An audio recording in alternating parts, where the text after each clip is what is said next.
Bismillahirrahmanirrahim. Assalamualaikum warahmatullahi wabarakatuh.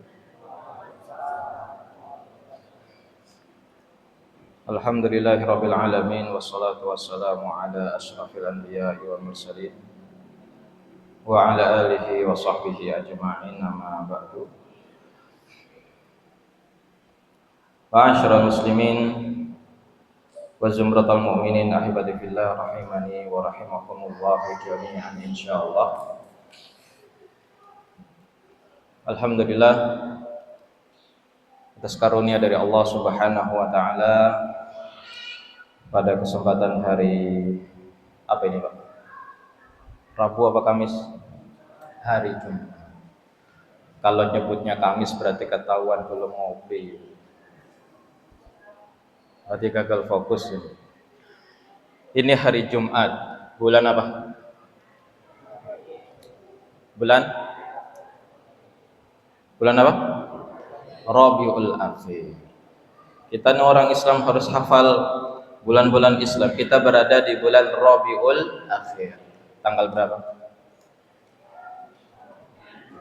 Tanggal 7. Tanggal 4. Di atas tanggal berapa? Ada enggak tanggal 1? Kita berada di tanggal 1 dari bulan Rabiul Akhir 1446 Hijriah. Berarti berapa bulan lagi kita sampai di bulan Ramadan kira-kira? Setelah Rabiul Akhir bulan apa? Jumadal Ula, kemudian Jumada Saniyah, kemudian Rajab, kemudian Sya'ban, kemudian Ramadan. Artinya kita sampai di bulan Ramadan berapa bulan lagi? 5 bulan lagi. Kalau umurnya masih ada. Sopo sing jamin kita sampai di bulan Ramadan? Enggak ada, Pak. Jamin. Hari ini antum menghafal siapa orang yang duduk di sebelah kanan antum, dilihat. Nanti dilihat di bulan Ramadan di hari pertama taraweh, ada enggak? Jangan-jangan sudah di mana? Jangan-jangan sudah di mana? Jangan-jangan sakit. Antum doanya jangan buruk, jangan-jangan sudah mati, jangan. Kita tuh belum siap mati. Siapa yang sudah siap mati? Enggak ada. Dosa masih banyak, amal masih sedikit, jangan sosokan siap mati. Kita tidak boleh meminta kematian kecuali dalam beberapa kondisi. Dan kita masih ingin diberikan kesempatan oleh Allah Subhanahu wa taala untuk hidup, dan tentunya bukan hanya sekadar hidup, tapi kita hidup untuk mengamalkan firman Allah Subhanahu wa taala yang mengatakan wa ma khalaqtul jinna wal insa illa liya'buduni, kata Allah. Dan tidaklah aku menciptakan jin dan manusia kecuali agar mereka semuanya beribadah kepada aku, kata Allah Subhanahu wa taala. Dan Allah Subhanahu wa taala sudah berpesan di akhir ayat surat Al-Kahfi. Sudah selesai membaca Al-Kahfi Jumat ini sampai akhir ayat, sampai akhir surat. Ayat ini berada di ayat yang keberapa? Allah mengatakan faman kana yarju liqa'a rabbih falyamal amalan shalihan wa la yusyrik bi'ibadati rabbih ahad. Ayat ini terdapat dalam surat Al-Kahfi, ayat yang keberapa? Ayat yang paling terakhir. Siapa yang di sini ngajinya sudah lebih dari 3 tahun boleh angkat tangan? Oh, berarti masih sebulan ngaji. Sudah pernah khatam membaca surat Al-Kahfi belum? Jangan sampai ya, Dek ya. Sudah ngaji lebih dari 3 tahun kok belum pernah khatam baca Al-Kahfi, jangan sampai. Di akhir dari surat Al-Kahfi itu Allah mengatakan apa? Faman kana yarju liqa'a rabbih. Maka barang siapa, kata Allah Subhanahu wa taala, yang memiliki keinginan untuk berjumpa dengan Allah, apa kata Allah? Falyamal amalan shalihah. Maka hendaklah dia bersegera di dalam melakukan amal soleh. Ini yang Allah katakan. Kalau kita punya keinginan untuk berjumpa dengan Allah, Allah hanya berpesan falyamal amalan sholihan. Hendaklah dia segera dalam melakukan amal soleh, wala yusyrik bi'ibadati rabbih ahada, dan janganlah dia di dalam beramal soleh tersebut dia menyekutukan Allah dengan sesuatu apapun selain Allah. Itu pesan dari Allah Subhanahu wa taala. Pertanyaannya, pengen nggak kita ketemu sama Allah? Jujur, antum sholat itu ada rasa bosan nggak? Ngaji itu ada rasa bosan nggak? Kadang-kadang. Kalau kita sholat masih ada rasa bosan, ngaji masih ada rasa bosan, kemudian kita punya keinginan berjumpa dengan Allah, padahal Allah sudah berpesan agar kita senantiasa beramal soleh kalau kita ingin berjumpa dengan Allah. Lantas kesungguhan kita itu sampai mana? Sebagian kita kalau dulu, ini kan sudah pada nikah, ketika dulu dijanjikan kalau mau ngelamar anak saya datang di tanggal sekian, di bulan sekian, di hari sekian, kita datangnya terlambat atau lebih duluan? Berani datangnya terlambat? Datang terlambat disikat orang, Ustaz. Pasti kita datangnya apa? Lebih dulu. Ada rasa khawatir. Khawatir direbut orang atau khawatir apa? Khawatir apa? Pak Rusdi sudah ngelamar orang berapa kali? Istri ikut? Istri ikut nggak? Nggak ikut, aman ya? Aman. Pak Hasan istri ikut? Mana Pak Hasan? Kalau istrinya nggak ikut aman. Pernah ngelamar berapa orang? Sampai jadi 2 kali. Pak Rusdi sekali, langsung jadi. Barakallahu. Ada khawatir nggak diterima gitu nggak? Nggak, langsung diterima. Tepat waktu. Alhamdulillah. Ada yang pernah ngantri bansos? Ngantri bansos, bantuan sosial dari masyarakat. Ada yang pernah ngantri? Nggak ada. Kira-kira yang ngantri bansos itu datangnya lebih dulu atau datangnya belakangan? Kalau datang yang belakangan kira-kira kebagian atau enggak? Enggak kebagian. Simple aja. Antum mungkin setiap pagi nganterin anaknya sekolah, kenapa kok ramai mobil di depan pom ini? Sampai ke jalan-jalan. Apa yang mereka cari? Bensin. Apa yang sedang mereka antrikan? Bensin. Kenapa mereka harus mengantri? Kenapa? Karena kalau tidak mengantri nggak kebagian. Kadang datangnya siang sedikit saja sudah tidak kebagian. Lantas bagaimana dengan seseorang yang katanya ingin berjumpa dengan Allah, tapi ketika Allah Subhanahu wa taala perintahkan dia untuk bersegera dalam beramal, tapi masih ada malasnya? Kira-kira ini orang yang sifatnya segera atau menunda-nunda? Menunda-nunda. Apalagi hari ini sebagian kaum muslimin sudah mulai berani membuat sebuah statement. Kata sebagian mereka, ngaji itu enggak penting. Nah, sekarang saya mau nanya sama antum, ngaji itu penting apa enggak? Ngaji itu penting apa Pak? Penting. Bang Ucok, ngaji itu penting enggak Pak? Serius? Enggak pernah absen? Sekali? Sesekali ya. Sebagian orang beranggapan, ngapain harus datang ke pengajian? Kan di HP banyak, di YouTube ada, di Facebook ada. Iya, betul.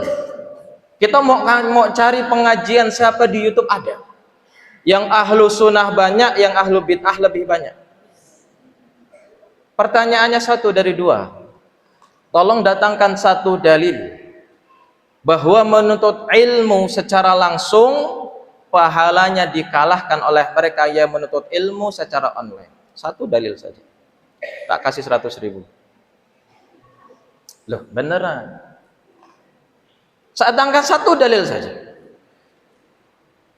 Kita kalau nuntut ilmu seperti ini kaum muslimin, nuntut ilmu seperti ini, kalau 100.000 untuk Pak Cek nggak ada artinya. Mana Pak Cek? Hadir nggak? Aywa, 100.000 untuk Pak Cek mah nggak ada artinya.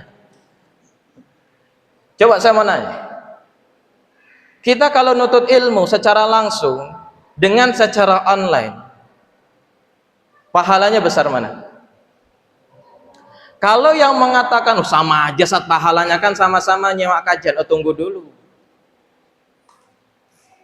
Tolong datangkan satu dalil kalau kita ngaji secara online itu pahalanya sama dengan kita ngaji secara langsung. Satu saja. Saya pernah mengajukan pertanyaan ini ketiga jamaah, ketiga masjid, ketika tempat kajian, dan nggak ada bisa memberikan jawaban karena memang nggak ada jawabannya. Kenapa Ustaz? Karena jelas orang yang hadir secara langsung di majelis ilmu itu pahalanya tidak akan bisa tergantikan. Bahkan orang yang di pojokan tertidur, ada yang tertidur di pojokan? Bahkan orang yang di pojokan tertidur sekalipun, kata Nabi SAW, dia tetap mendapatkan keutamaan orang yang bermajelis ilmu. Antum boleh tulis, antum boleh ingat. Ana nggak mewajibkan nulis, tapi mewajibkan mengingat. Nanti di sesi tanya jawab, saya yang bertanya, antum yang jawab ya. Nanti kita lihat antum paham nggak yang saya sampaikan. Satu di antara 5 keutamaan dari menuntut ilmu. Yang pertama, orang yang menuntut ilmu secara langsung itu mendapatkan doa para malaikat. Para malaikat itu jumlahnya berapa? La ya'lamuha illallah. Gak ada yang mengetahui jumlahnya para malaikat kecuali Allah. Pertama, ketika Nabi SAW mengalami peristiwa Isra Mi'raj. Mi'raj itu yang naik ke langit atau dari Masjidil Haram ke Masjidil Aqsa? Yang ke langit. Isra itu perjalanan Nabi SAW memakai burak, ya, seekor binatang yang lebih besar daripada keledai, tapi lebih kecil daripada kuda, yang kata Nabi SAW, satu langkahnya burak itu sejauh mata memandang. Itu dari Masjidil Haram ke Masjidil Aqsa, itu namanya peristiwanya apa? Isra. Kemudian dari Masjidil Aqsa naik ke Sidratul Muntaha, itu namanya apa? Mi'raj. Nabi melewati berapa langit dalam peristiwa Mi'raj? 7. Di langit yang pertama beliau bertemu dengan Nabi siapa? Nabi Adam alaihissalam. Beliau tahu tidak kalau itu Nabi Adam? Nggak tahu. Sampai Nabi SAW bertanya kepada Jibril, wahai Jibril, siapa laki-laki ini? Dikatakan oleh Nabi SAW, ketika beliau melihat Nabi Adam itu menangis dan tertawa. Antum bisa gambarkan bagaimana orang menangis dan tertawa? Gimana kira-kira? Jadi mulutnya terbuka, air matanya menetes. Gimana kira-kira prakteknya? Enggak seperti itu. Kata Nabi SAW, ketika Nabi Adam menengok ke arah kanan, beliau tertawa. Ketika beliau melihat ke arah kiri, beliau menangis. Apa yang beliau lihat? Ketika beliau melihat ke arah kanannya, beliau melihat ruh dari anak keturunannya itu berada di mana? Di surga. Makanya beliau tersenyum, tertawa, senang. Sebaliknya ketika beliau melihat ke arah kirinya, beliau melihat sebagian ruh dari anak keturunannya berada di mana? Neraka. Dan beliau menangis itu. Ketika Nabi SAW melihat Nabi Adam, Nabi bertanya kepada Jibril, wahai Jibril, siapa ini? Kata Jibril, wahai Muhammad, ini bapakmu Adam. Ucapkan salam kepadanya. Akhirnya ucapkan salam. Panjang itu ceritanya. Nanti kalau ada kajian lanjutan bisa atau dibahas sama Ustaz Rizky tentang peristiwa Isra dan Mi'raj. Itu panjang ceritanya. Di langit yang kedua bertemu dengan siapa? 2 nabi yang wajahnya mirip. Karena mereka misan. Siapa? Nabi Isa dan Nabi Yahya. Nabi Isa dan Nabi Yahya. Antara Nabi Musa dengan Nabi Isa duluan siapa? Nabi Musa. Antara Nabi Musa dengan Nabi Yusuf duluan siapa? Nabi Yusuf. Antara Nabi Yusuf dengan Nabi Ishak duluan siapa? Ishak. Antara Ishak dengan Nabi Ismail duluan siapa? Ismail. Antara Ismail dengan Nabi Nuh duluan siapa? Nabi Nuh. Antara Nabi Nuh dengan Nabi Ibrahim duluan siapa? Nabi Nuh. Nabi Ibrahim itu punya anak berapa? 2. Istrinya berapa? 2. Stop, jangan dilanjutkan. Saya nggak mau melanjutkan istri 2. Nabi Ibrahim punya istri 2 dan sama-sama punya anak 2.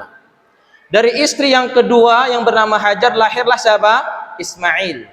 Kemudian dari istri yang pertama bernama Sarah lahirlah siapa? Ishak. Dari Nabi Ismail tidak ada yang menjadi nabi anak keturunannya kecuali Nabi Muhammad sallallahu alaihi wasallam. Adapun Ishak, dia punya anak langsung jadi nabi. Siapa namanya? Yakub. Nabi Yakub punya anak 12, satu menjadi nabi. Siapa namanya? Yusuf. Nabi Yusuf alaihissalam itu memiliki saudara atau anaknya Nabi Yakub yang lain. Ada 11 saudara. Dan di antara mereka itu ada yang bernama Lewi. Nah, Lewi ini nanti punya keturunan, di situ Nabi Musa dan Nabi Harun. Kemudian Bunyamin, adiknya Nabi Yusuf, nanti lahir keturunan Nabi Yunus. Dari situ turunlah keturunan, nanti di situ ada Nabi Daud, ada Nabi Sulaiman, ada Nabi Zakaria, kemudian nanti di situ ada Maryam, karena Zakaria dan Maryam itu satu kisah, satu tempat sebagaimana yang Allah ceritakan dalam Al-Qur'an. Yang Nabi Zakaria bertanya kepada Maryam, dia mendapatkan makanan dari mana? Itu kisahnya karena memang satu peristiwa. Maka lahirlah dari rahimnya istri Nabi Zakaria seorang nabi, siapa namanya? Yahya. Adapun dari ibu Maryam lahirlah seorang laki-laki menjadi nabi, siapa namanya? Isa. Maka Nabi Isa dan Nabi Yahya itu misan atau sepupu, wajahnya mirip.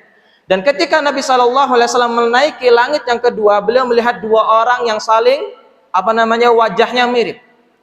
Dan ketika itu apakah Nabi SAW tahu kalau keduanya bernama Yahya dan Isa? Nggak tahu. Karena beliau itu tidak mengetahui perkara yang gaib kecuali apa yang telah diwahyukan oleh Allah Subhanahu wa taala. Nabi Muhammad bertanya kepada Jibril, "Wahai Jibril, 2 orang ini siapa?" Kata Jibril, "Ini Yahya dan ini Isa." Panjang ceritanya, kemudian naik langit yang ketiga. Di langit yang ketiga beliau bertemu dengan seorang nabi yang beliau tidak bertanya. Karena sudah spesifik dan sosoknya itu begitu populer. Siapa namanya? Nabi siapa? Nabi Yusuf. Kenapa Nabi nggak bertanya tentang Nabi Yusuf? Kata Nabi Muhammad SAW, Nabi Yusuf itu Nabi yang benar-benar, kata Nabi SAW, diberikan oleh Allah ketampanan separuh bumi. Jadi orang-orang Korea hari ini yang dikagumi banyak perempuan itu nggak ada apa-apanya dibandingkan ketampanan Nabi Yusuf. Nabi tidak bertanya kepada Jibril, ini siapa? Nabi langsung tebak, ini Nabi Yusuf. Dan memang Allah Subhanahu wa taala memberikan ketampanan yang luar biasa kepada Nabi Yusuf. Nabi mengakui. Dan kalau kita membaca dalam surat Yusuf, Imra'atul Aziz itu tergoda oleh siapa? Nabi Yusuf. Yang sampai diceritakan dia diejek oleh wanita-wanita Madinah. Akhirnya Imra'atul Aziz ini tidak terima dia diejek, yang ngejek ini diundang. Dikasih pisau, dikasih apel, sebutkan seperti itu. Kemudian Nabi Yusuf cuma suruh lewat. Ketika mereka sedang ngupas apel, Nabi Yusuf lewat tanpa sadar, mereka apa yang dilakukan? Terpotong-potonglah jari jemarinya. Ya mirip Pak Hasan lah. Kemudian di langit yang keempat beliau bertemu dengan Nabi siapa? Di langit yang keempat bertemu dengan Nabi siapa? Harun. Kemudian di langit yang kelima beliau bertemu dengan Nabi siapa? Musa. Sebentar. Tadi sudah langit yang berapa? Keempat, Nabi? Ya, keempat Nabi siapa tadi? Bukan, Idris dulu. Kemudian Nabi Harun, nomor 5. Kemudian nomor 6, Nabi Musa. Baru nomor 7, Nabi Ibrahim. Ini urutannya. Ketika Nabi Muhammad SAW sampai di atas langit ke-7, di Sidratul Muntaha, Nabi SAW melihat di situ ada sebuah masjid namanya apa? Baitul Ma'mur. Yang Nabi SAW menceritakan setiap hari masuk ke dalam Baitul Ma'mur itu 70.000 apa? Malaikat. Mereka sholat di dalamnya setelah selesai mereka keluar dan tidak kembali, dan akan digantikan setiap harinya 70.000 malaikat yang lain. Mereka sholat, mereka keluar, datang yang baru, keluar, datang yang baru, keluar. Dan itu terjadi sampai kapan? Hari kiamat. Berarti berapa jumlahnya malaikat? La ya'lamu junuda rabbika illahu, kata Allah. Enggak ada yang mengetahui jumlah pasukannya Allah kecuali Allah. Itu baru malaikat yang dilihat oleh Nabi SAW yang mana? Yang sholat di Baitul Ma'mur. Belum lagi malaikat yang menggotong arsy-Nya Allah. Di mana Allah menceritakan dalam Quran surat Al-Haqqah, di mana Allah Subhanahu wa taala bercerita tentang malaikat-malaikat yang menjunjung arsy-Nya Allah. Ada berapa jumlahnya? 8. 8 ini masih diperselisihkan oleh para ulama tafsir. Apa yang dimaksud dengan 8? Apakah 8 ini adalah 8 malaikat, atau 8 baris malaikat, atau 800 malaikat, atau 8.000 malaikat? Tidak yang mengetahuinya kecuali Allah. Namun Nabi SAW menceritakan bahwa malaikat-malaikat Allah yang memikul arsy Allah itu jarak antara ujung daun telinganya ke pundaknya itu jarak 700 tahun perjalanan. Berarti sebesar apa malaikat tersebut? Itu baru apa? Ujung daging telinga kemana? Ke pundak. Berarti berapa jumlah malaikat? Masih belum terhitung jumlahnya. Belum lagi Nabi SAW menceritakan tentang rintihan langit, di mana kata Nabi SAW, tidaklah ada tempat di situ kecuali hanya 4 jari, melainkan di sana ada seorang malaikat yang sedang sujud atau rukuk kepada Allah. Dan tidak ada yang mengetahui luasnya langit kecuali siapa? Allah. Belum lagi malaikat yang Allah Subhanahu wa taala tugaskan untuk berada di kanan dan kiri pundak kita. Setiap kita punya malaikat yang Allah ceritakan dalam Quran surat Qaf yang tadi Jumat saya bacakan. Id yatalaqal mutalaqiyani 'anil yamini wa 'anil shimali qa'id ma yalfidu min qaulin illa ladaihi raqibun atid. Itu Allah ceritakan masing-masing kita punya malaikat. Ada malaikat yang ditugaskan oleh Allah Subhanahu wa taala untuk menulis apapun yang kita kerjakan, baik yang buruk maupun yang baik. Jangankan yang kita kerjakan, yang kita lafadzkan, yang kita ucapkan, semuanya tertulis. Maka tidak ada yang tersembunyi di hadapan Allah Subhanahu wa taala. Enggak ada yang bisa merekayasa kasus. Di hadapan Allah semuanya sama. Engkau anak presiden kah? Engkau anak menteri kah? Engkau anaknya raja kah? Tidak ada yang beda di hadapan Allah Subhanahu wa taala. Sudah azan Isya, ini mau dilanjutkan setelah azan atau setelah sholat? Kalau saya boleh request, kita lanjutkan setelah azan sampai itu pukul 7:30 baru setelah itu kita sholat. Jadi biar lebih selesai gitu. Mau azan dulu? Azan dulu. Oke, silakan kita azan dulu, kemudian kita lanjutkan setelah azan. Barakallahu fikum. Silakan.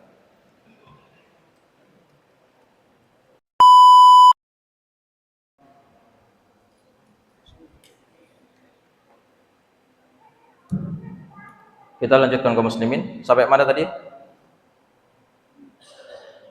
Sampai mana? Aywa, sampai para malaikat yang membawa arsy. Berapa jumlah mereka? 8. Dan 8 ini masih menjadi perselisihan di kalangan para ulama tafsir, apakah ini maksud 8 itu 8 malaikat, atau 8 baris malaikat, atau 800 malaikat, atau 8.000 malaikat. Tidak ada yang mengetahuinya kecuali Allah Subhanahu wa taala. Ini baru malaikat yang memikul arsy. Belum malaikat yang masing-masing kita ada, punya sebagai penjagaan dari Allah Subhanahu wa taala untuk kita, dan mencatat semua yang kita lakukan. Kalau manusia jumlahnya ada 1 miliar, berarti ada berapa malaikatnya? Ya 2 miliar. Belum malaikat yang bertanya kepada penghuni kubur. Malaikat siapa namanya? Munkar dan Nakir. Belum lagi malaikat yang Allah perintahkan menggiring awan, yang Nabi SAW bercerita tentang suara guntur. Tahu guntur? Suara petir itu adalah cambuknya malaikat untuk menggiring apa? Awan. Makanya ketika kita terlihat petir, ada doanya dari Nabi SAW. Dan agar kita berlindung kepada Allah Subhanahu wa taala. Berarti kalau kita kalkulasikan, kita hitung ada berapa jumlah para malaikat? La ya'lamuha illallah. Enggak ada yang mengetahui jumlahnya malaikat kecuali Allah Subhanahu wa taala. Apa yang dilakukan oleh para malaikat ini kaum muslimin? Perhatikan hadis Nabi sallallahu alaihi wasallam berikut. Kata Nabi sallallahu alaihi wasallam, "Innallaha wa malaikatahu wa ahlas samawati wal ard hatta namlata fi hujriha wa hatta al-hut fil bahr la yusalluna ala muallimin nasil khaira." Kata Nabi sallallahu alaihi wasallam, sesungguhnya Allah mengampuni orang-orang yang mau hadir di majelis ilmu, dan sesungguhnya malaikat-malaikat Allah, sesungguhnya seluruh penghuni langit Allah. Penghuni langit itu bukan hanya malaikat, apapun yang ada di langit itu penghuni langit. Berarti apa yang ada di langit? Bintang-bintangnya, planet-planetnya, ada berapa jumlahnya? Gak ada yang tahu. Bahkan kita hari ini, katanya sebagian astronomi mengatakan bumi kita itu berada di sebuah galaksi. Apa nama galaksinya? Bima Sakti. Dan ada berapa jumlah galaksi itu? Para astronomi mengatakan miliaran. Sedangkan satu galaksi itu terdiri dari berapa tata surya? Miliaran. Itu baru langit pertama yang belum tersentuh, yang belum diketahui secara pasti berapa jumlah planet-planet yang ada di langit pertama. Dan tidak ada yang mengetahui tidak ada yang mengetahui luasnya langit pertama itu kecuali siapa? Allah. Dan bayangkan kalau sampai ada berapa langit? 7 langit. Kemudian kata Nabi SAW, penghuni bumi. Penghuni bumi itu siapa? Bukan hanya manusia. Kucing itu penghuni bumi? Penghuni bumi. Cacing itu penghuni bumi? Semua yang ada di bumi, baik pohonnya, batangnya, kemudian batunya, airnya, sungainya, daunnya, akarnya, semua penghuninya.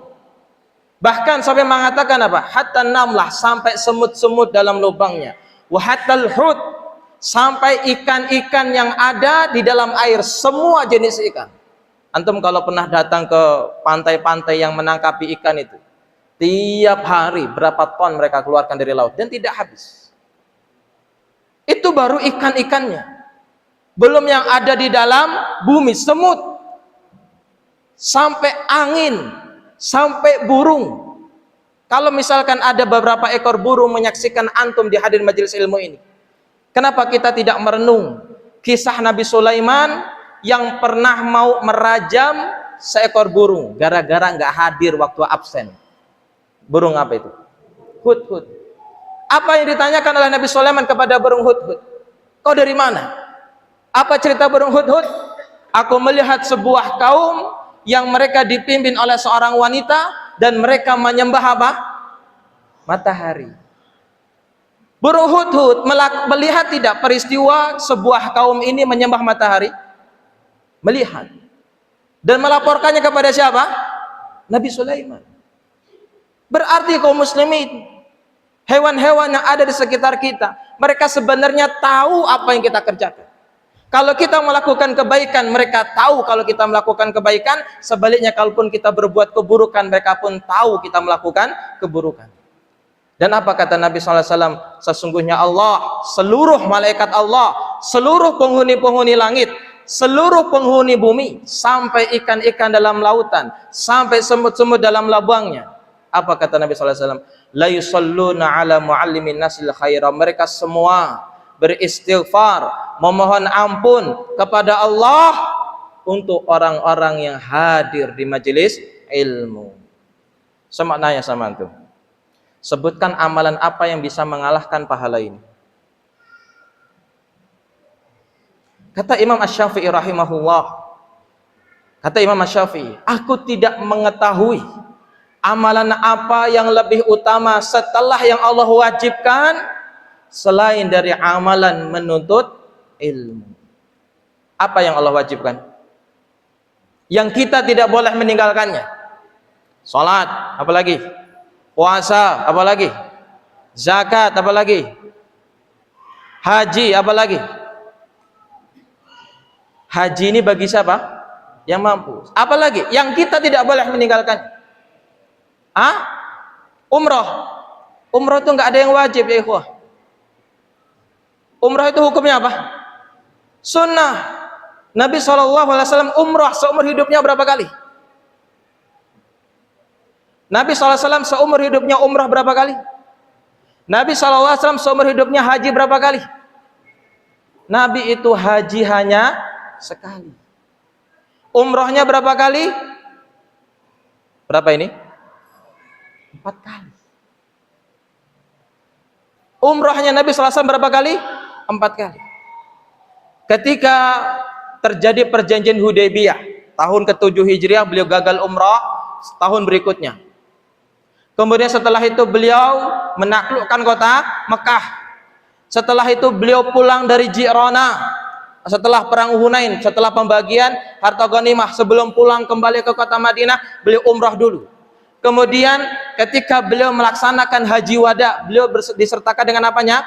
Umrahnya. Jadi berapa kali umrah Nabi SAW? Berarti umrah itu hukumnya wajib apa sunnah? Sunnah. Apalagi yang wajib? Kalau nuntut ilmu itu hukumnya apa? Sunnah. Yang wajib? Sholat kan sudah. Antum tuh ngaji lebih dari 5 tahun ya ikhwah. Apa yang wajib? Berbakti kepada orang tua. Berbakti kepada orang tua itu hukumnya nggak ada yang sunnah. Hukumnya apa? Wajib. Allah sebutkan dalam Quran surat Al-Baqarah. Allah sebutkan dalam Quran surat An-Nisa, Allah sebutkan dalam Quran surat Ali Imran. Bukan Ali Imran, Al-Isra. Kemudian Allah sebutkan juga dalam Quran surat Al-An'am. Kemudian Allah sebutkan dalam surat Luqman. Allah sebutkan juga dalam Quran surat Al-Ahqaf.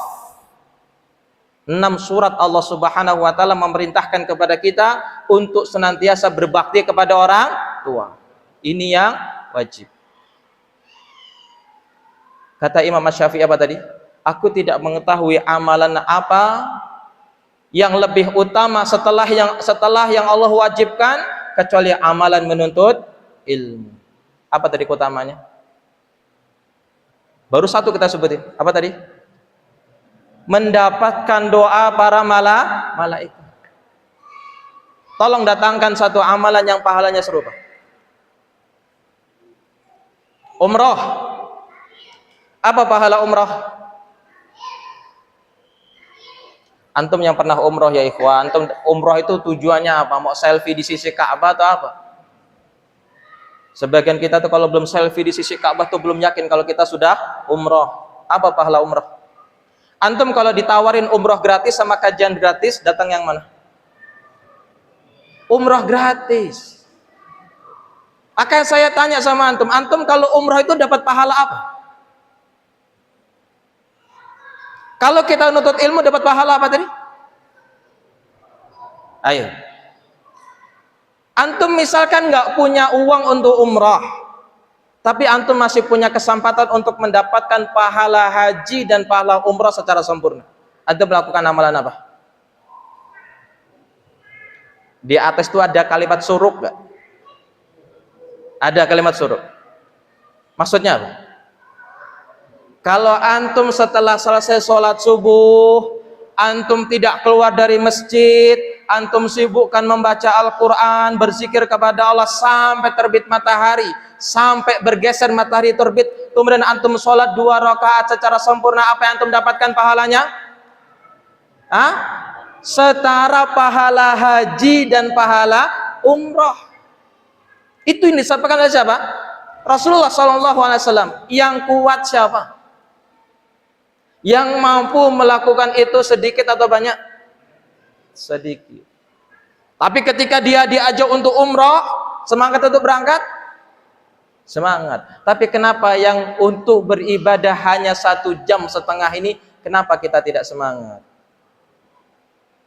Karena ternyata ilmu kita itu kaum muslimin mungkin masih mentah.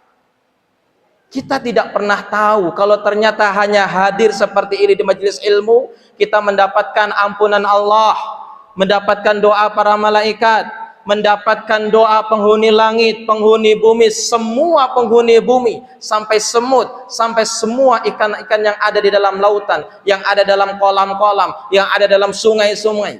Semuanya kaum muslimin itu beristighfar, memohon Allah, memohon ampun kepada Allah. Untuk siapa? Untuk antum.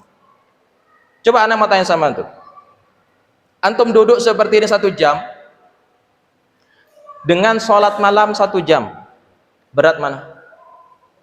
Antum duduk seperti ini sambil ngopi, boleh-boleh aja kalau kajian Anda sendiri, silahkan. Tapi antum sholat malam 1 jam bisa sambil ngopi? Gak bisa. Mana besar keutamanya antara sholat malam dengan thalabul ilmi? Antara sholat malam dengan thalabul ilmi besar mana pahalanya? Thalabul ilmi.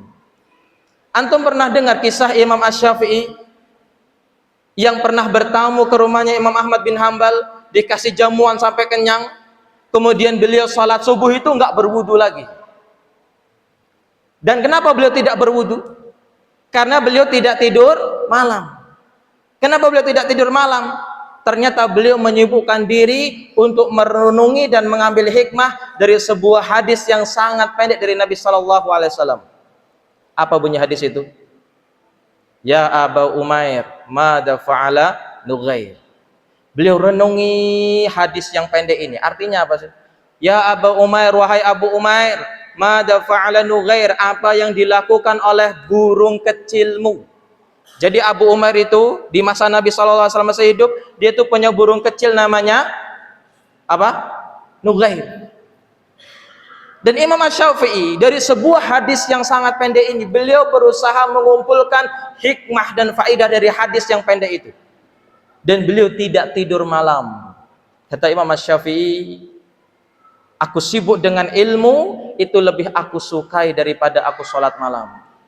Karena kalau Imam Asy-Syafi'i sibuk dengan sholat malam, beliau hanya mendapatkan keutamaan sholat malam untuk diri beliau sendiri. Akan tetapi ketika beliau sibuk dengan ilmu, ilmu itu bermanfaat untuk siapa? Untuk beliau dan kepada seluruh umat. Dan antum bisa buka kisah para sahabat, antum bisa buka kisah para ulama, bagaimana mereka menulis karya tulis mereka, kitab-kitab mereka itu kebanyakan di waktu malam. Maka Imam Syafi'i luar biasa perkataannya, tidak ada amalan yang lebih utama setelah amalan yang Allah wajibkan selain amalan menuntut ilmu. Jadi kira-kira ngaji itu penting nggak Pak? Sangat penting. Sangat penting. Terlebih lagi ilmu yang Allah Subhanahu wa taala turunkan kepada Nabi Muhammad SAW yang kita pelajari, mungkin itu belum ada sepertiganya. Contoh, dalam pembahasan sholat. Pembahasan sholat itu paling tidak ada 5 pembahasan. Ada syarat sah, kemudian ada rukun, ada wajib, ada sunnah. Satu lagi ada apa? Apa? Pembatal sholat. Antum sudah belajar yang 5 ini? Sudah pernah belajar? Syarat sah. Sebutkan 3 syarat sah sholat. Syarat sah sholat itu ada 9. 3 saja. Yang pertama apa?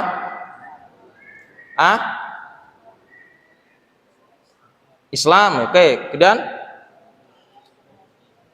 balik, apa lagi? Berakal. Oke, tambah 2 lagi. Suci dari hadas. Satu lagi? Masuknya waktu sholat. 4 lagi. Ya sekalian. Ini yang jawab santri semuanya ini. Bapak-bapaknya lupa-lupa ingat. Ilmu yang kita belajar di kaum muslim itu baru sedikit. Belum ada sepertiganya. Tapi kenapa sebagian kita lebih memilih untuk tidak menghadiri majelis ilmu, sedangkan ilmu yang kita pelajari itu masih sangat sedikit. Ketahuilah kaum muslimin, tidak ada yang menyebabkan kita malas untuk menghadiri majelis ilmu kecuali itu semua karena dosa-dosa kita. Sebagaimana yang Allah Subhanahu wa taala katakan, wa ma asabakum min musibatin fabima kasabat aydikum wa ya'fu an katsir. Yang Allah ceritakan dalam Quran surat Asy-Syu'ara ayat Asy-Syura, bukan Asy-Syu'ara, Asy-Syura ayat yang ke-30. Dan tidaklah musibah yang menimpa kalian kecuali itu disebabkan oleh dosa-dosa kalian.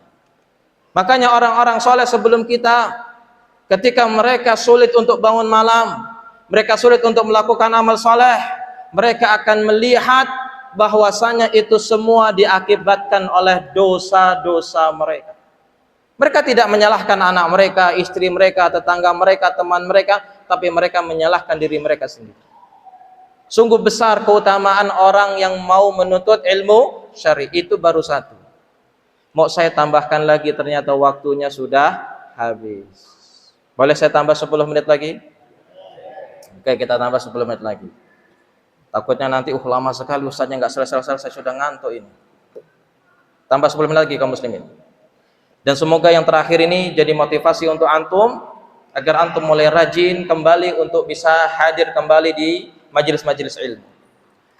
Dan hadis yang diriwayatkan oleh Al-Imam Al-Bukhari, Nabi SAW menceritakan, sebagaimana hadis ini diriwayatkan oleh sahabat Abu Hurairah, Nabi SAW mengatakan, Inna lillahi malaikatan yatufuna fi turuq yaltamisuna ahla dzikr.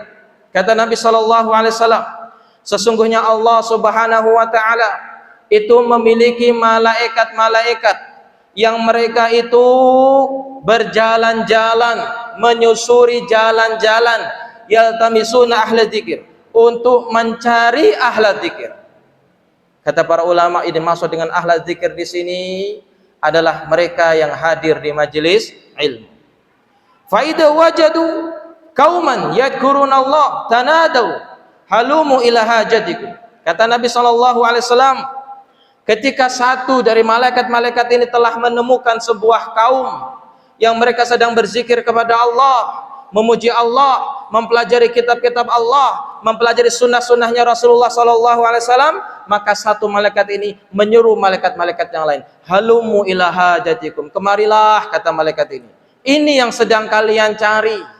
Maka kata Nabi SAW, malaikat-malaikat itu pun mereka ridha kepada para penuntut ilmu. Kemudian malaikat-malaikat itu mengepakkan sayapnya, sampai-sampai sayap yang mereka kepakkan itu sampai ke langit yang dunia yang pertama. Malaikat itu punya sayap. Dan Nabi SAW pernah melihat sosok Jibril dalam wujud yang nyata. Ternyata malaikat Jibril memiliki 600 sayap.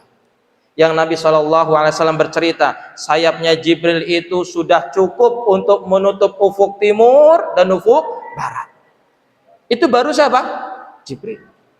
Dan bagaimana kalau seandainya malaikat-malaikat ini yang mereka tercipta dari cahaya, yang mereka tidak pernah bermaksiat kepada perintahnya Allah Subhanahu wa ta'ala, dan mereka adalah makhluk yang sangat mulia, mereka ridha kepada siapa? Para penuntut ilmu, sampai mereka mengepakkan apa? Sayap. Kemudian kata Nabi SAW, beliau bercerita,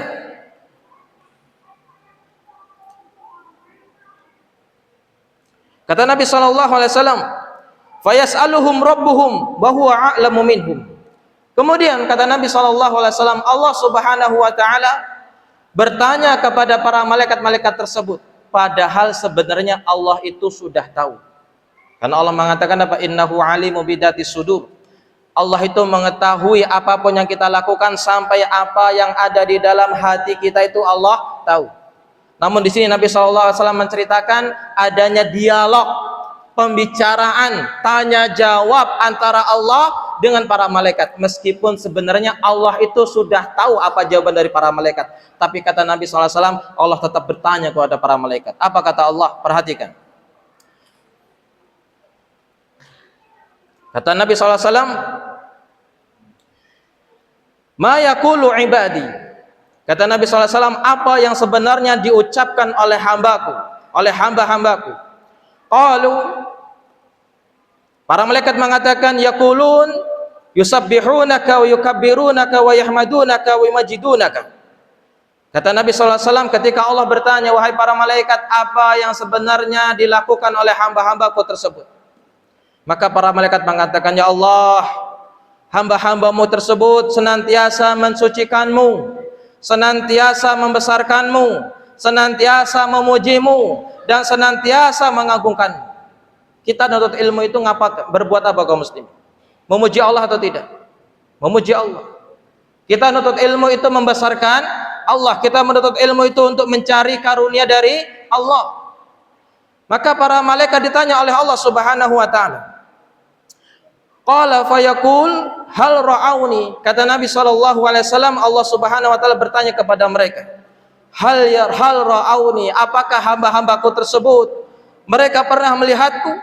Qala, kata Nabi sallallahu alaihi wasallam, fayaqulun, para malaikat menjawab, la wallah ma ra'auka. Tidak ya Allah, mereka belum pernah melihatmu. Qala fayaqulu wa kaifa law ra'ani. Kemudian Allah Subhanahu wa taala berkata kepada mereka, kalau seandainya mereka pernah melihatku, kira-kira apa yang akan mereka lakukan?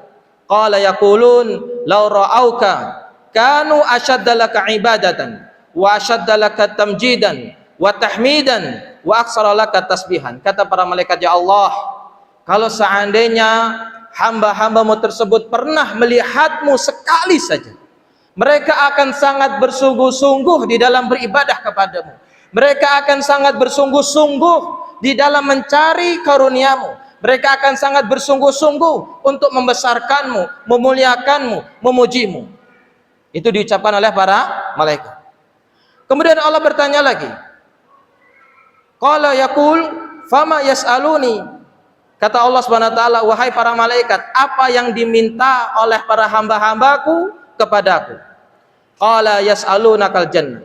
Kata para malaikat, ya Allah, hamba-hambamu tersebut meminta kepadamu agar mereka semua dimasukkan ke dalam surga. Qala yaqulu hal ra'auha. Kemudian Allah bertanya kepada para malaikat, wahai para malaikat, apakah hamba-hambaku itu mereka semua pernah melihat surga? Kita pernah lihat surga? Tidak. Qala yaqulun la wallahi ya Rabb ma ra'auha. Kata mereka, para malaikat, ya Allah, demi kekuasaanmu ya Allah, mereka belum pernah melihat surga. Qala yaqulu fa kaifa law annahum ra'auha. Kata Allah, wahai para malaikat, apa yang akan kira-kira dilakukan oleh hamba-hambaku kalau seandainya mereka pernah melihat surgaku? Kata para malaikat, qala yaqulun law annahum ra'auha kanu ashadda 'alaiha hirsan wa ashadda laha talaban wa a'dama fiha raghbatan. Kata para malaikat, ya Allah, kalau seandainya hamba-hambamu ini pernah melihat surgamu, mereka akan sangat bersungguh-sungguh untuk mencari surgamu. Mereka akan sangat bersungguh-sungguh di dalam mengharapkan surgamu. Mereka akan sangat bersungguh-sungguh untuk mendapatkan nikmat surgamu. Qala, kata Nabi sallallahu alaihi wasallam tentang ucapan Allah, famimma yata'awwadu. Wahai para malaikat, para hamba-hambaku tersebut mereka berlindung dari sesuatu apa? Qala yaqulun minan nar. Kata para malaikat, ya Allah, hamba-hambamu tersebut mereka semuanya memohon kepadamu agar mereka tidak dimasukkan ke dalam neraka. Qala yaqulu hal ra'auha. Allah bertanya kepada mereka, apakah mereka pernah melihat neraka? Qala yaqulun la wallahi ya Rabb ma ra'auha. Demi kekuasaanmu ya Allah, hamba-hambamu belum pernah melihat neraka. Kemudian Allah bertanya lagi, fa kaifa law ra'auha. Bagaimana kalau seandainya mereka pernah melihat neraka? Kata para malaikat, qala yaqulun law ra'auha kanu ashadda minha firaran wa ashadda laha makhafatan. Ya Allah, kalau seandainya para hamba-hambamu itu pernah melihat neraka, niscaya mereka akan sangat bersungguh-sungguh agar dijauhkan olehmu dari api neraka. Yang tadi siang sudah kita sebutkan, Nabi SAW bercerita tentang nikmat surga. Beliau mengatakan ada seorang laki-laki yang hidupnya di atas muka bumi ini sangat sengsara, sangat sengsara. Tapi dia beriman kepada Allah hingga akhirnya Allah Subhanahu wa taala memasukkan dia ke dalam surga. Kemudian Allah Subhanahu wa taala mencelupkan dia ke sekali celupan ke dalam surga, kemudian diangkat. Setelah itu Allah Subhanahu wa taala bertanya kepadanya, wahai fulan, pernahkah engkau merasakan kesengsaraan sekalipun di dunia? Apa katanya? Demi kekuasaanmu ya Allah, sekalipun aku belum pernah merasakan kesengsaraan di dalam dunia. Itu baru satu celup. Padahal orang ini, laki-laki ini adalah orang yang paling sengsara hidupnya. Kemudian Nabi mendatangkan, kata Nabi SAW, Allah mendatangkan seorang laki-laki yang hidupnya sangat nyaman, penuh dengan kenikmatan, hidupnya nggak pernah sengsara. Kemudian kata Nabi SAW, orang ini dimasukkan ke dalam neraka dan dicelupkan sekali celup ke dalam neraka. Sekali celup. Antum bisa bayangkan sekali celup. Apa yang terjadi? Allah bertanya kepadanya, wahai fulan, pernahkah engkau merasakan kebahagiaan di dunia? Apa kata orang yang pernah hidupnya sangat enak di dunia ini setelah dia dicelupkan dalam api neraka? Kata orang tersebut, demi kekuasaanmu ya Allah, sekalipun aku belum pernah bahagia. Sekali celup nikmat dunia menghapus seluruh kesengsaraan dunia. Sekali celup ke dalam neraka menghapuskan seluruh kenikmatan dunia. Jadi sekali celup nikmat surga menghapuskan seluruh kesengsaraan dunia, satu celup neraka menghilangkan seluruh kenikmatan dunia. Berarti seberapa ganas neraka tersebut kaum muslimin? Seberapa berat kaum muslimin? Gak ada yang mengetahui kecuali Allah. Dan Nabi SAW bercerita, hanya ada satu orang yang dia itu mendapatkan azab yang sangat ringan di dalam neraka. Siapa tahu seorang tersebut? Abu Talib. Hanya Abu Talib. Yang Nabi SAW menceritakan diletakkan di kedua telapak kakinya Abu Talib 2 bara dari api neraka. Apa yang terjadi? Seketika otaknya mendidih. Kita kalau masak air pakai panci, biasanya kalau atasnya itu belum, apa itu kalau biasanya itu ya, belubuk itu ya, itu kalau belum panasnya sampai atas itu belum panas. Makanya kalau kita baru meletakkan panci yang terbuat dari besi atau dari aluminium, kita baru letakkan, kita pegang itu masih berani karena belum panas. Yang panas itu atas atau bawah. Maka terbayang kaum muslimin, kalau sekiranya otaknya mendidih, bagaimana dengan jantungnya, paru-parunya, ususnya, kakinya, semua badannya. Kalau otaknya mendidih, maka seluruh badannya juga mendidih. Itu siksa adalah siksa yang paling ringan di dalam neraka.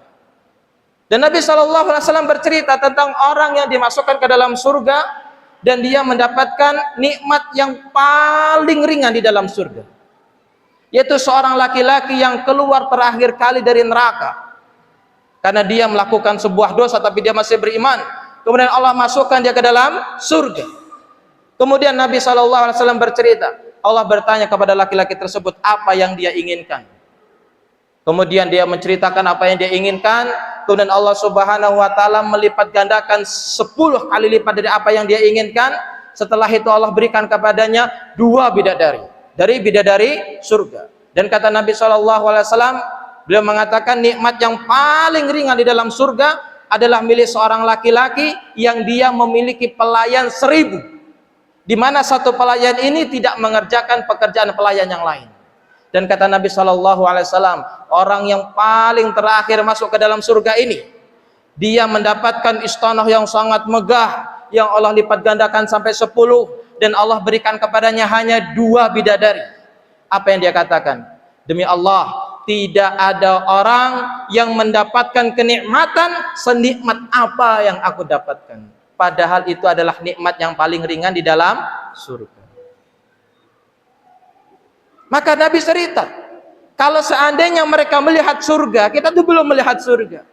Dan bagaimana kalau kita melihat surga? Kata Nabi SAW, mereka tidak mengatakan, kita akan bersegera, kita akan berlomba, kita akan bersungguh-sungguh. Sebaliknya kalau kita melihat neraka, kata Nabi SAW, dan malaikat menjawab, kalau kita benar-benar melihat neraka, kita akan bersungguh-sungguh untuk menjauh dari api neraka. Maka Nabi SAW mengatakan kepada para sahabatnya, badirul bil a'mali fitanan ka qita'il laili mutlim yusbihu rajulu mu'minan wa yumsi kafiran wa yumsu mu'minan wa yusbihu kafiran. Kata Nabi SAW, bersegeralah kalian semua untuk segera melakukan amal soleh sebelum datang kepada kalian fitnah-fitnah seperti potongan-potongan malam yang gelap gulita. Ada seorang laki-laki yang paginya masih beriman, sorenya sudah kafir. Ada yang sorenya masih beriman, paginya sudah kafir. Ya bi'udinahu bi'aradi minad dunya. Dia jual agamanya demi sekeping dunia. Fitnah itu akan muncul kaum muslimin.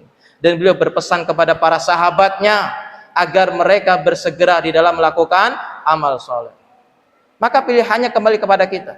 Kita pengen masuk surganya Allah atau kita pengen masuk ke dalam nerakanya Allah.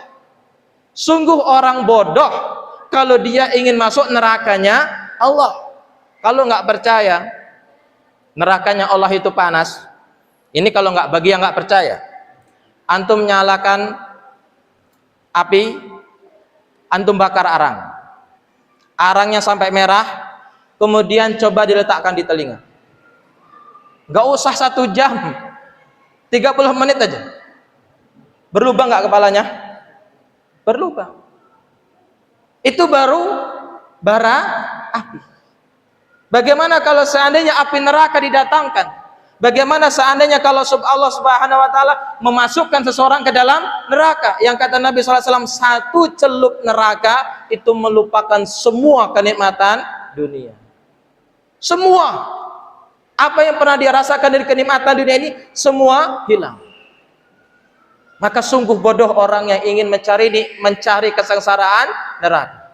Maka Nabi perintahkan kepada kita agar kita mencari surga, agar kita berpegang teguh kepada ajaran Rasulullah SAW hingga Allah Subhanahu wa taala mewafatkan kita di atas keimanan sehingga kita bisa masuk ke dalam surga. Dan Allah Subhanahu wa taala juga sudah berpesan, wasari'u ila maghfiratin min rabbikum wa jannatin arduhas samawati wal ard uiddat lil muttaqin. Allah sudah berpesan, wahai Muhammad, sampaikan kepada hamba-hambaku agar mereka bersegera, cepat-cepatan, berlomba menuju ampunan Allah dan surganya Allah yang luasnya seluas langit-langit dan bumi, yang telah Allah sediakan surga itu untuk orang-orang yang bertakwa. Jadi surga itu sudah ada. Dan Allah perintahkan kepada kita untuk bersegera menuju ampunan Allah dan surganya Allah. Karena kita nggak akan masuk surga kalau kita ini masih berdosa. Kenapa seseorang dimasukkan ke dalam neraka? Sebab apanya? Dosanya. Dan mereka tidak akan diampuni oleh Allah sampai mereka dibebaskan dari dosa-dosa mereka. Sama kalau kita misalkan habis pakai baju ke sawah, ke ladang, bajunya kotor. Kemudian antum setelah mandi, bajunya dipakai lagi tanpa dicuci dulu. Betah nggak? Harus dibetah nggak? Nggak betah. Apa yang akan kita lakukan? Kita cuci. Demikian Allah Subhanahu wa taala memasukkan seseorang ke dalam neraka untuk mencuci mereka dari dosa-dosa mereka. Dan Allah Subhanahu wa taala hanya memasukkan ke dalam surga orang-orang yang diampuni dosa-dosanya. Dan apa yang kita lakukan hari ini itu bagian dari mencari pengampunan Allah Subhanahu wa taala. Karena setelah terjadi dialog yang panjang tersebut, di mana Allah bertanya, para malaikat menjawab, Allah bertanya lagi, para malaikat menjawab. Ujung dari dialog tersebut kata Allah Subhanahu wa taala, "Fa ushhidukum." Wahai para malaikat, kata Allah Subhanahu wa taala, jadilah saksi untukku, untuk hamba-hambaku kelak. Persaksikanlah, anni qad ghafartu lahum. Sesungguhnya aku sudah mengampuni mereka semuanya. Siapa yang diampuni oleh Allah? Siapa yang diampuni oleh Allah? Yang hadir di majelis ilmu.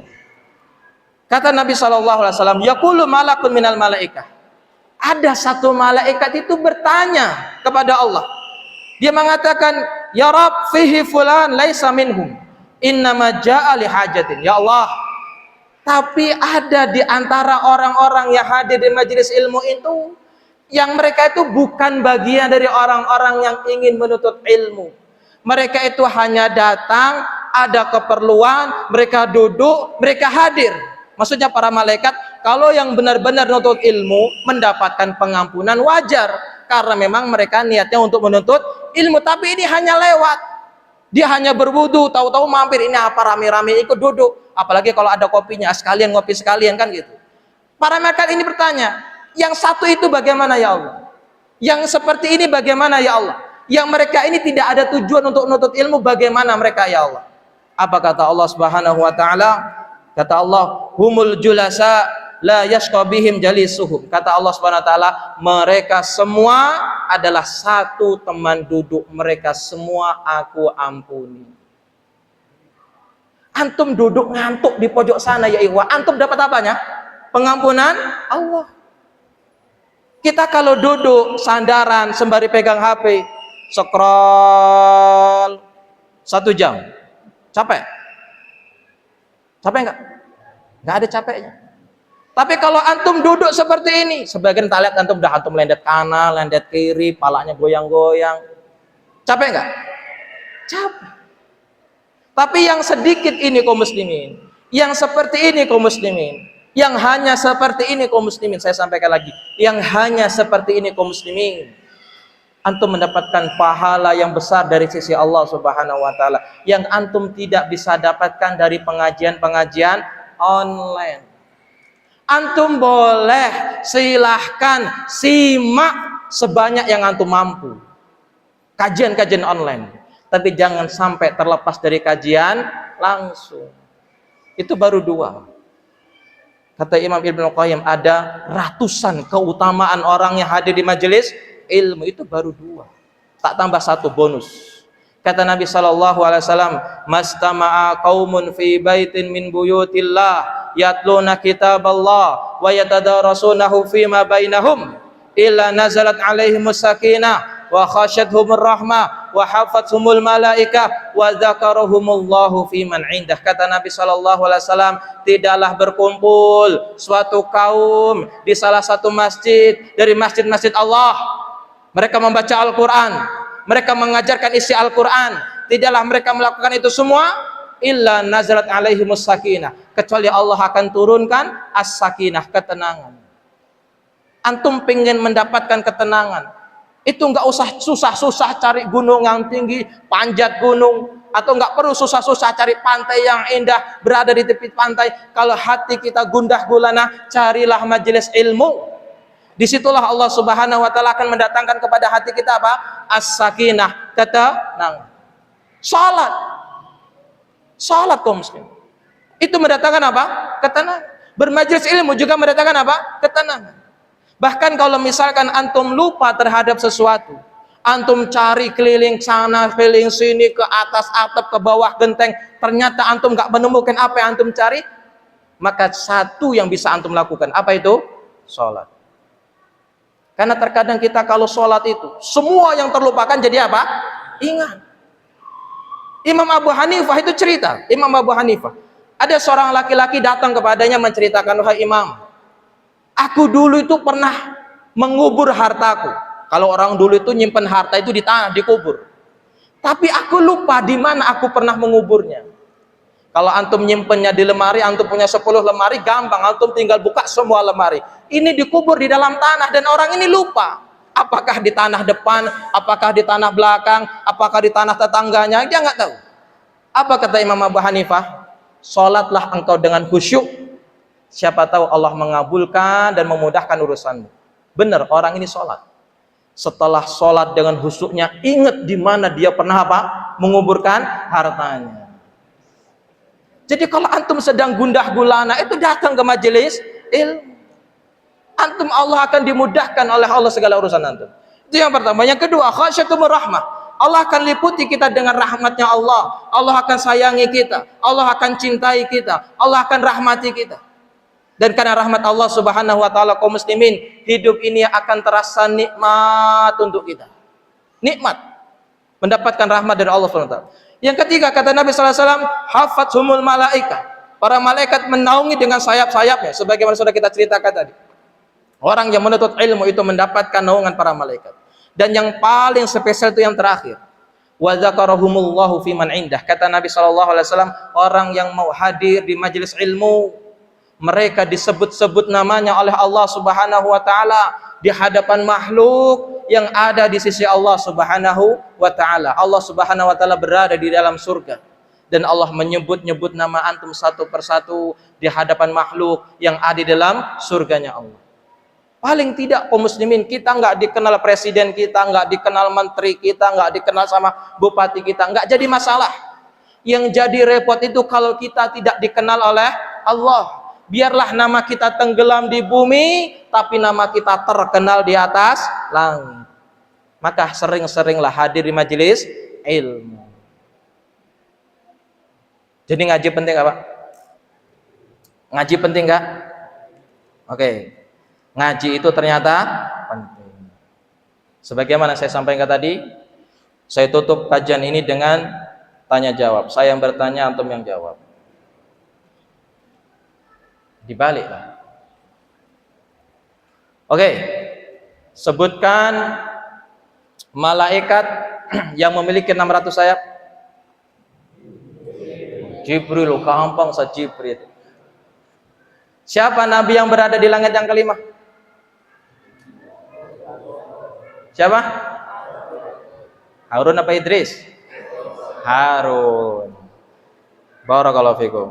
Oke, saya tutup dengan satu syair yang mungkin antum pernah mendengarnya, tapi perlu saya bacakan sebagai pengingat untuk kita semuanya. Judulnya Ngaji. Tempatnya jauh kau mengeluh, tempatnya dekat engkau tak berangkat. Ada jadwal pagi kau minta petang, dipindah petang kau lelah baru pulang. Ngaji di hari biasa kau bilang sibuk kerja, ngaji di akhir pekan kau bilang bentrok banyak undangan dan urusan. Kelas sudah berjalan kau tanya kapan lagi pendaftaran, dibuka pendaftaran baru kau bilang nanti dulu masih atur waktu. Belajar tajwid kau bilang susah, baca Quran tidak bertajwid kau anggap tidak sah, disuruh menghafal kau bilang memberatkan, tak ada hafalan kau bilang kurang tantangan. Ustadz lulusan pesantren kau anggap gak keren, ustadz lulusan perguruan tinggi kau bilang gak cocok ngajar ngaji, ustadz yang ngajar serius kau bilang bikin bete, ustadz yang ngajar santai kau bilang kurang oke. Makhraj kurang tepat kau minta dikoreksi, sering dikoreksi kau kapok tak mau ngaji lagi. Ayo sopo iki.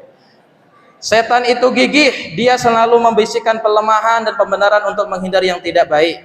Jangankan ngaji, orang sakaratul maut pun masih diganggu agar tidak mampu melafadzkan tauhid. Kaum muslimin, ternyata kendala kita itu bukan dekat, bukan jauh, bukan ustadznya fulan A dan ustadznya fulan B. Itu kembali kepada diri kita masing-masing.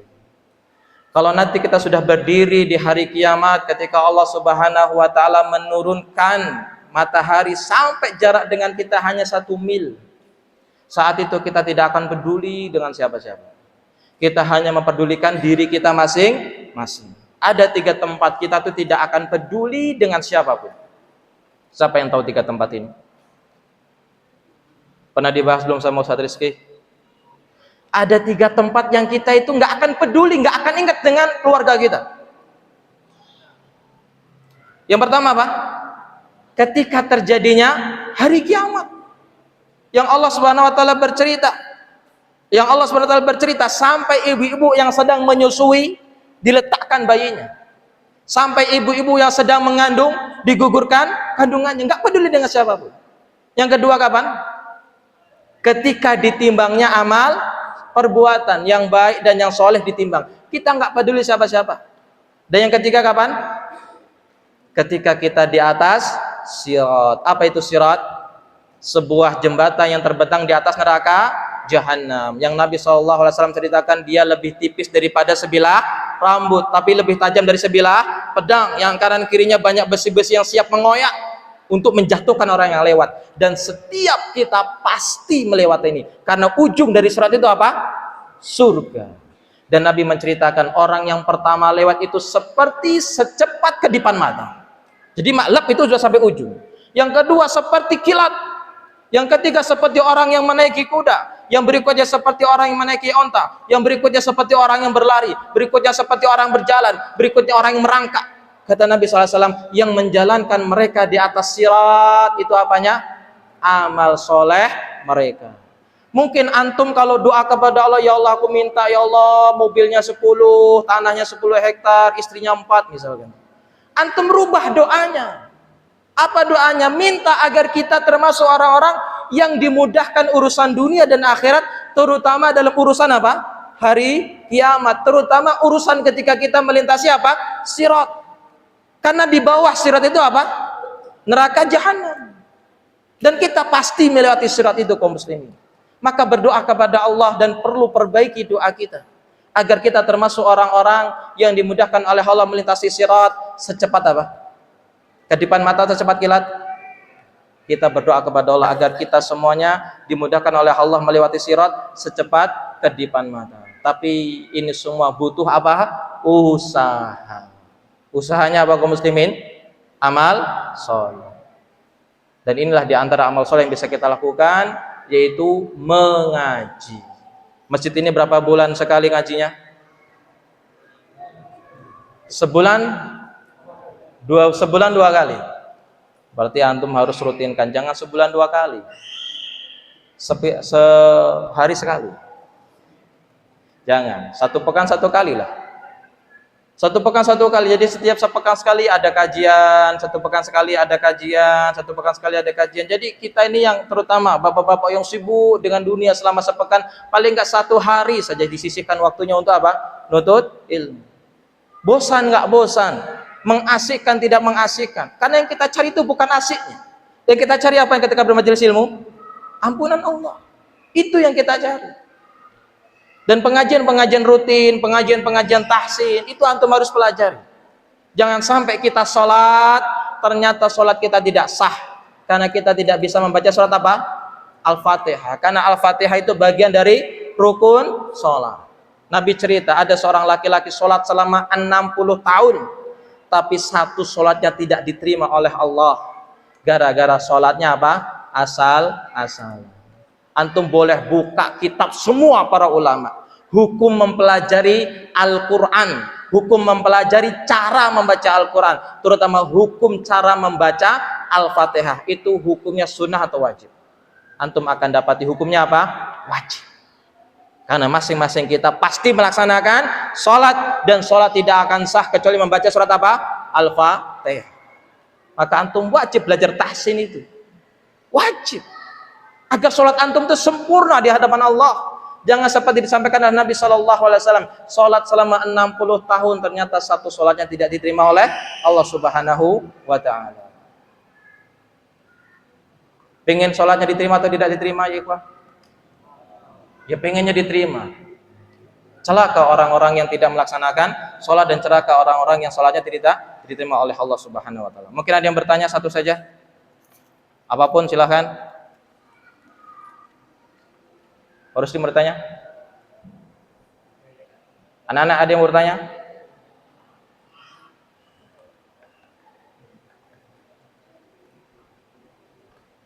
Satu saja, Bapak. Kayaknya sudah berilmu.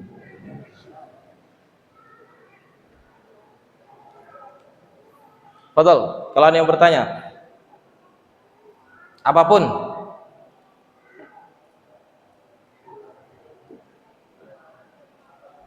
Ayo, silakan.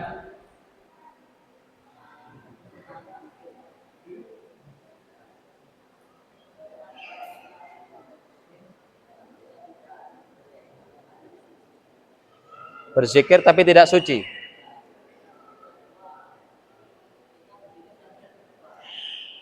Berzikir sambil terbang. Hah? Berzikir tapi secara berjamaah. Oke, barakallahu fikum. Ini bertanya soal zikir.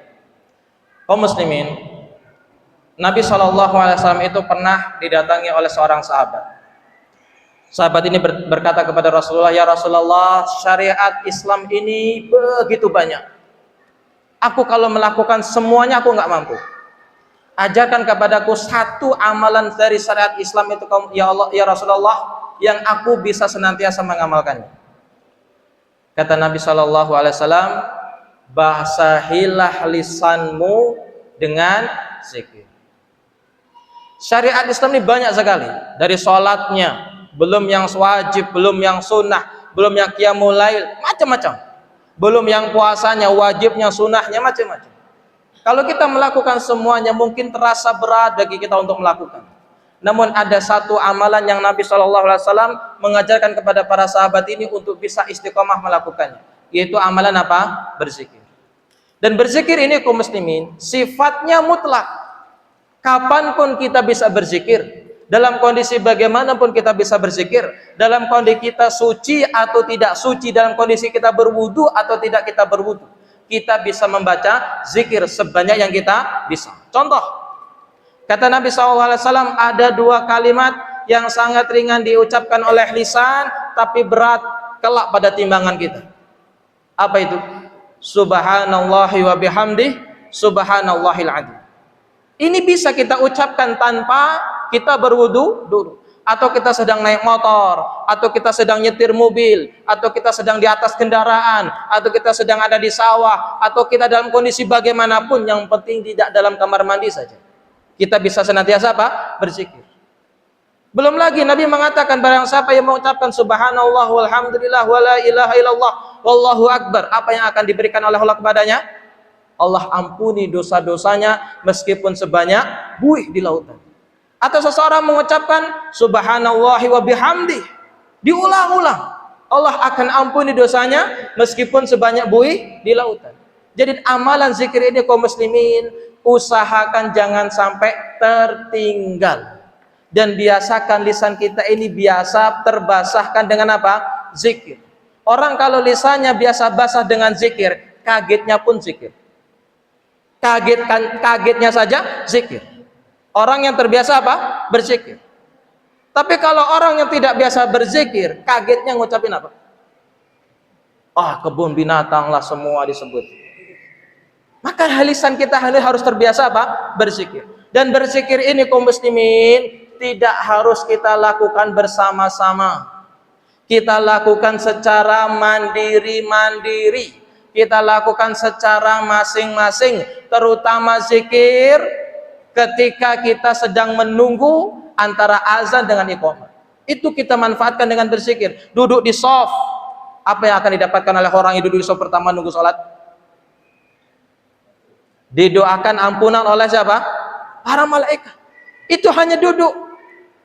Belum lagi ketika seseorang itu berdoa kepada Allah antara azan dengan iqamat. Waktu itu waktu apa? Mustajabnya doa.